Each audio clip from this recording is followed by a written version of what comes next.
a tiny, spotted bobcat kitten named Rusty, almost too big for her lap but settling in anyway, snoozing away with the dramatic abandon of a fainting Victorian lady. His head rests on her knee, his soft belly offered up for belly rubs, and his purr isn't a gentle rumble, but a full-throated, engine-like roar of happiness that seems to vibrate through her whole body. Outside, the wind whispers through the trees, but inside that small farmhouse, there's only the soft brush of Emma's fingers and the sound of pure, unguarded contentment. For a wild creature born to the forests, this lap has become his kingdom.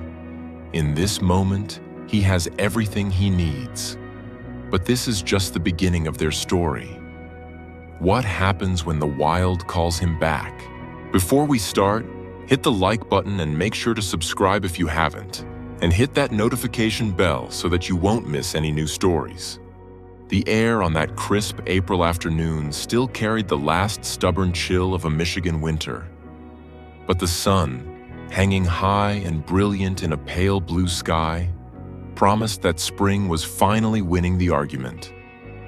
For 18-year-old Emma, the scent of damp earth and awakening life was the official perfume of freedom. Freedom from school, freedom from the city, and freedom to spend a week at her grandmother's farm, a place where time seemed to slow down, measured not by clocks, but by the slow crawl of shadows across the vast rolling fields.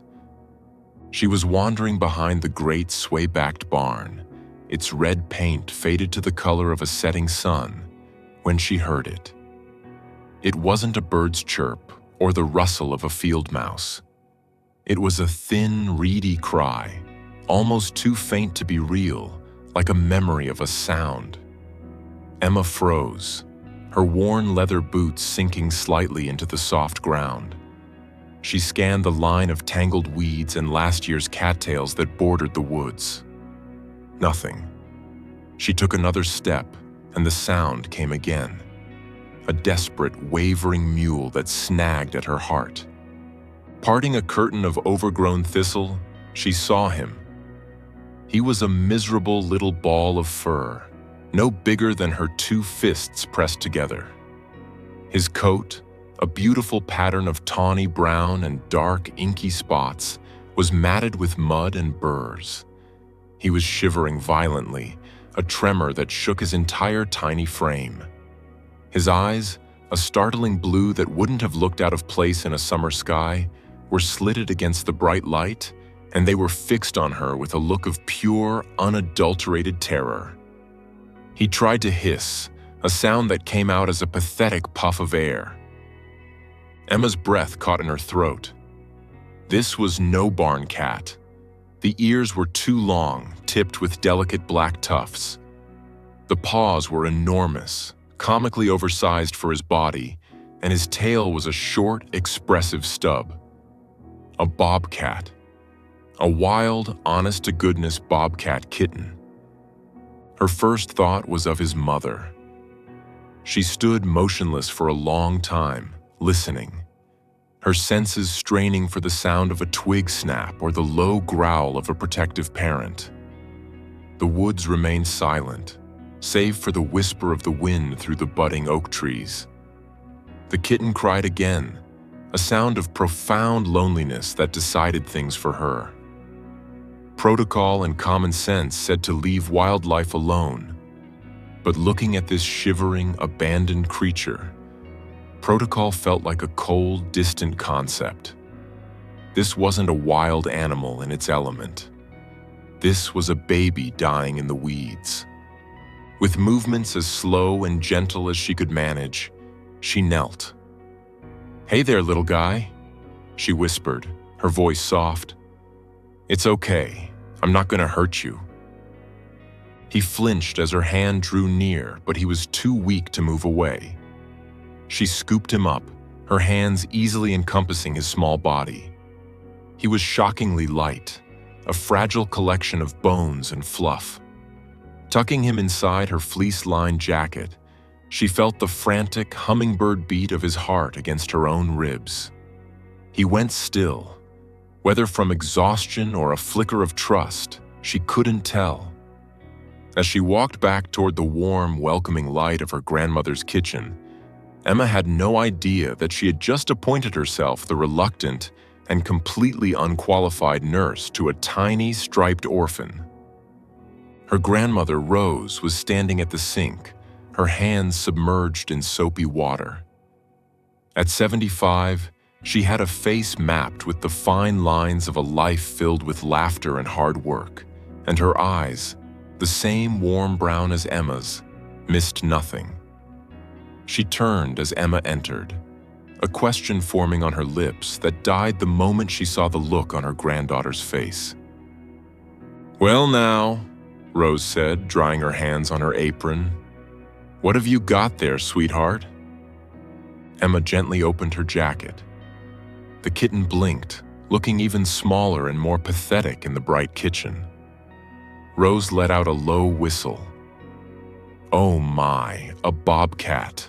Haven't seen one of their little ones up this close in 30 years.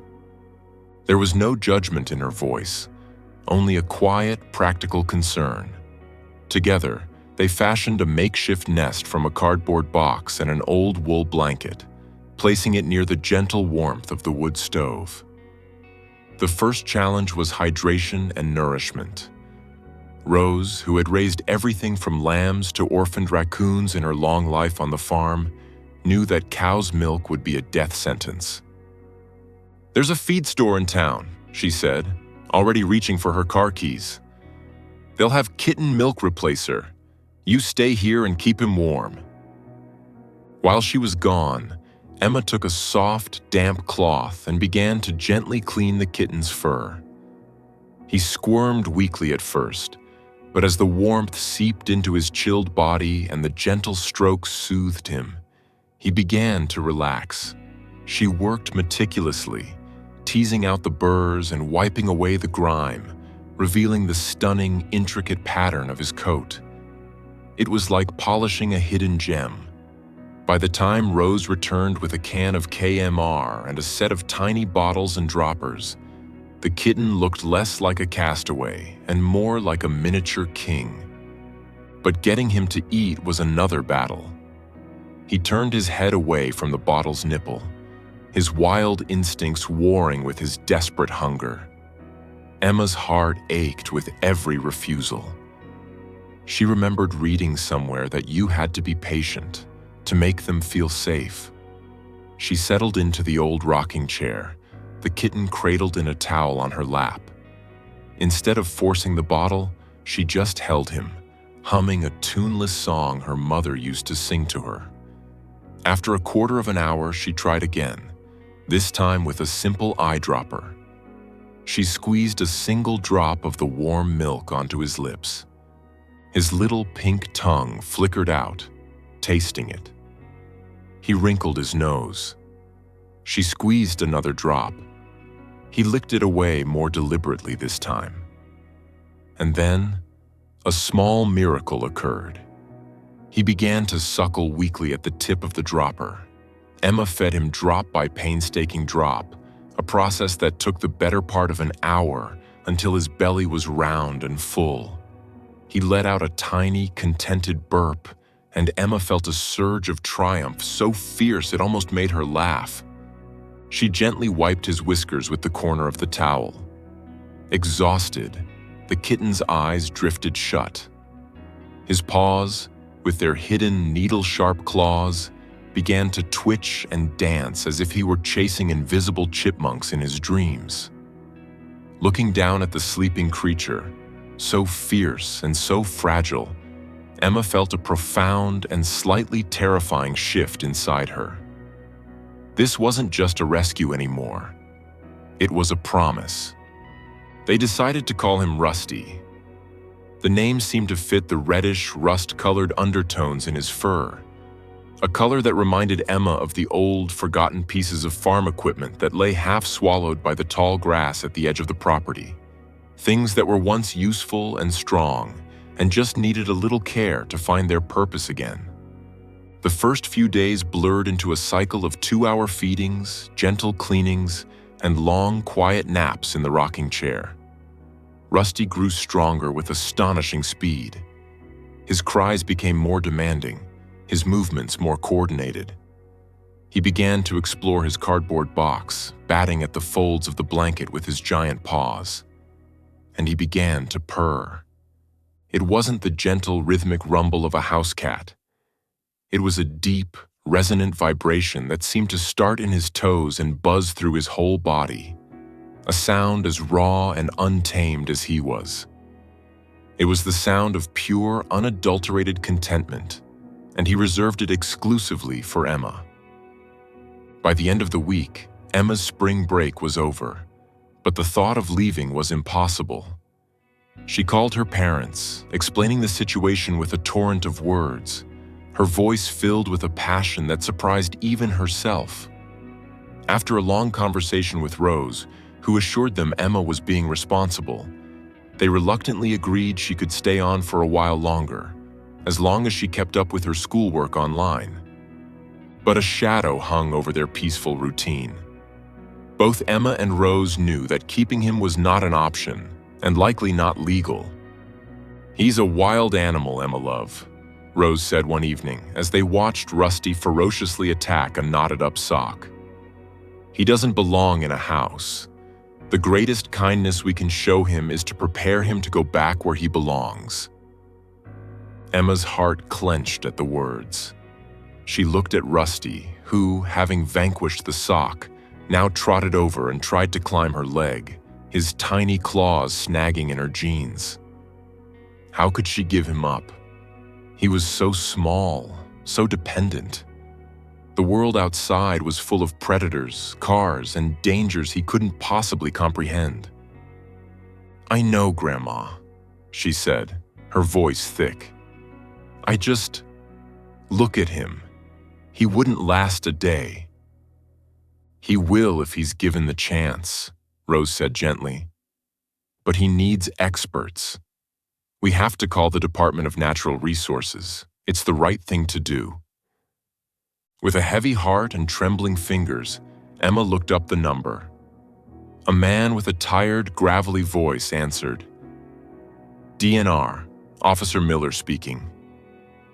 Emma explained the story, her voice wavering. Officer Miller sounded weary, as if he'd heard 1,000 similar stories from well-meaning people who mistook kidnapping for rescue.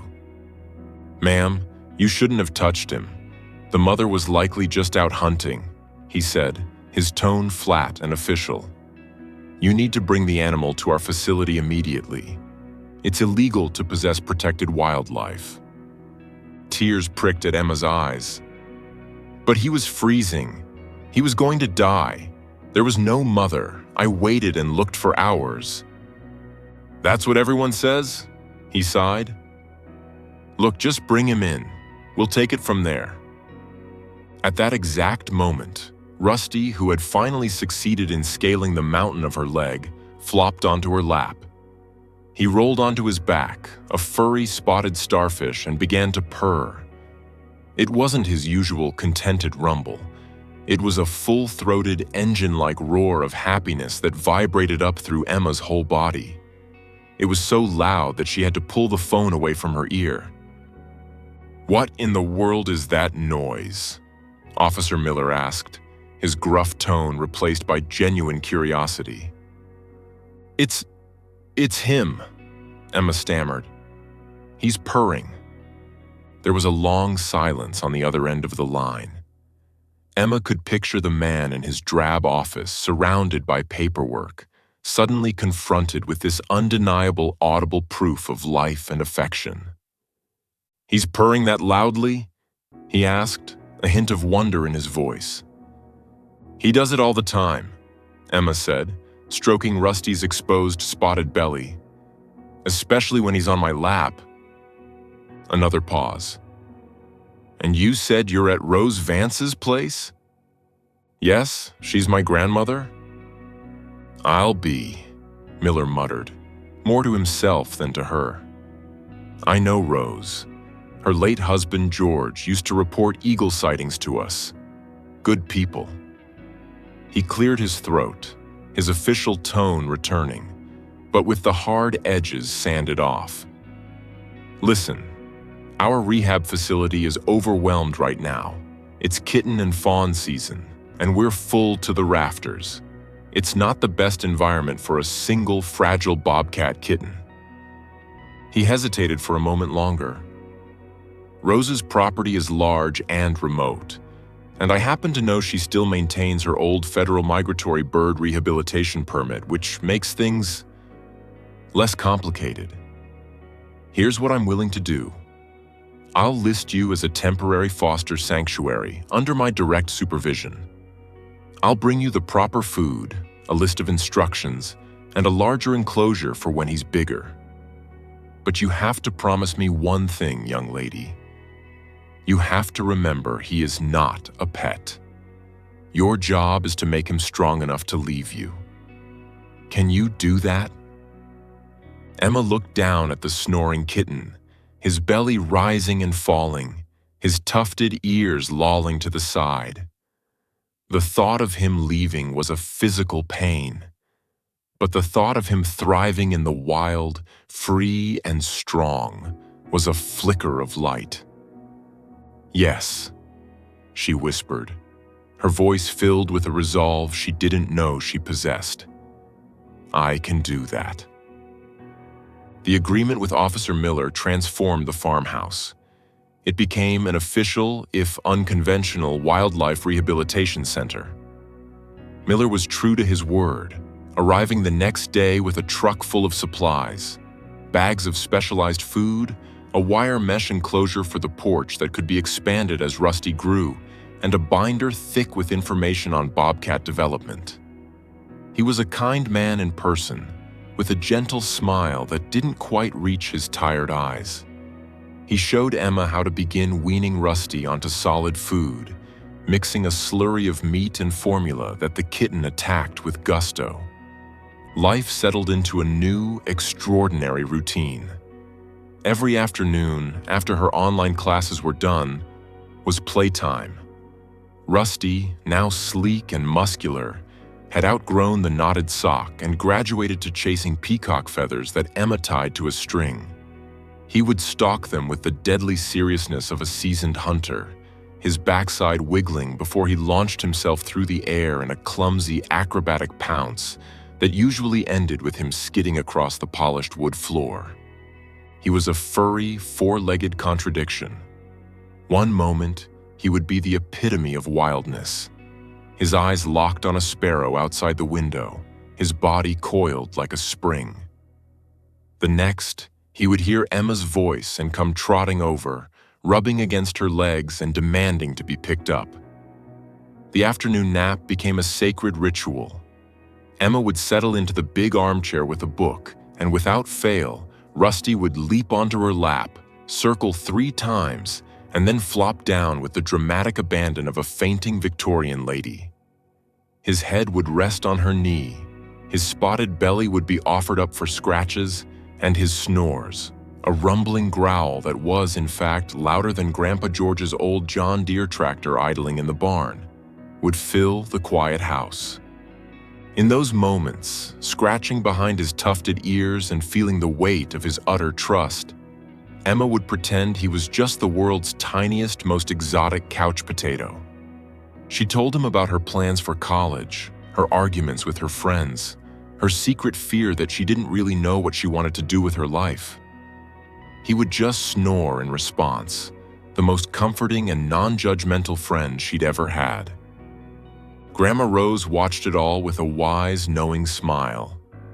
She'd share stories of her George, a man who loved the land with a quiet reverence. He always said the farm wasn't ours to own, just ours to look after, she told Emma one evening, as they watched the sun dip below the horizon, painting the clouds in shades of orange and purple. That goes for everything on it, from the corn in the fields to the critters in the woods. As spring warmed into a lush green summer, Rusty grew. His eyes faded from baby blue to a piercing, intelligent gold. His spots became more defined, his muscles more powerful. He learned to use the large enclosure on the porch, climbing its branches and practicing his pouncing on the live mice Officer Miller would bring, a development that Emma found both fascinating and slightly gruesome. She was watching his wildness return, bit by bit, and it was both her greatest success and her deepest sorrow. The day she knew their time was running out, she was watching him from the kitchen window. A fat, gray squirrel was chattering indignantly from a branch just outside the enclosure. Rusty wasn't playing. He was crouched low, his body utterly still, his tail twitching almost imperceptibly. The focus in his golden eyes was absolute. It was a look she had never seen before, not of a playmate, but of a predator. The squirrel, sensing danger, flashed away.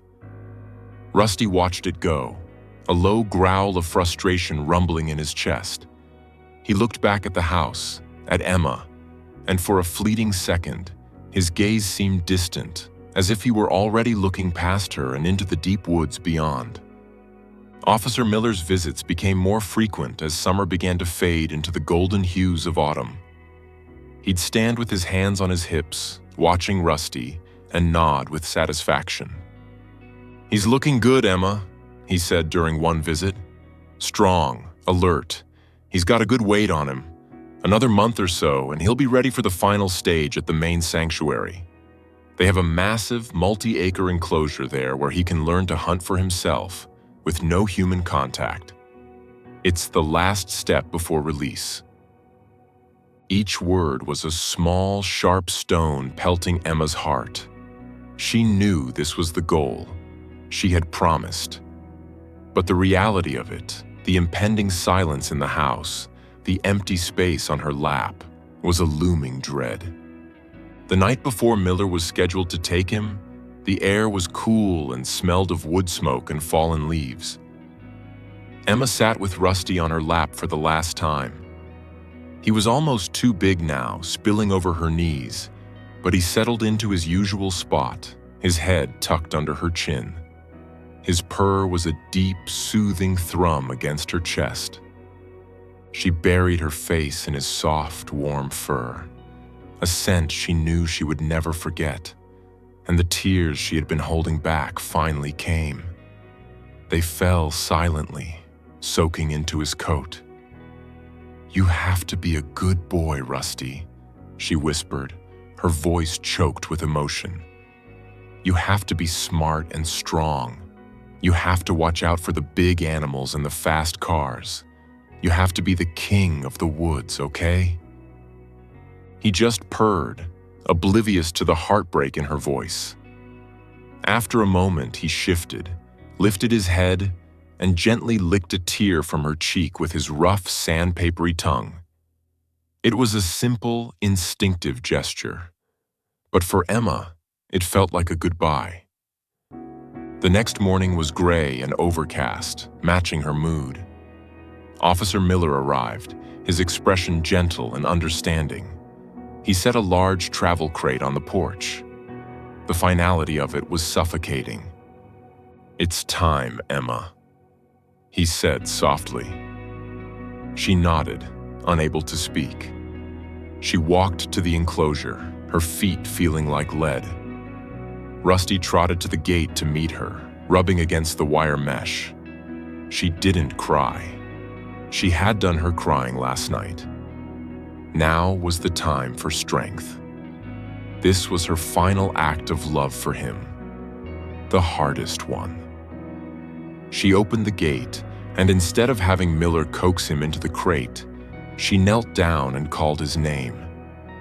He came to her, and for a moment, she hugged him tight. Then she stood up and walked to the crate, leaving the door open. "Okay, Rusty," she said, her voice surprisingly steady. "In you go." He looked at her, then at the crate, and then, with a trust that shattered her heart into a million pieces, he walked inside and sat down. Miller closed the door, the click of the latch echoing in the quiet morning. She stood on the porch with her grandmother, watching the truck drive down the long gravel lane until it was just a speck, and then nothing. The house had never felt so big or so quiet. The weeks that followed were difficult.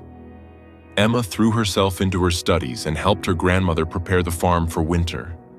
But everywhere she looked, there was an absence.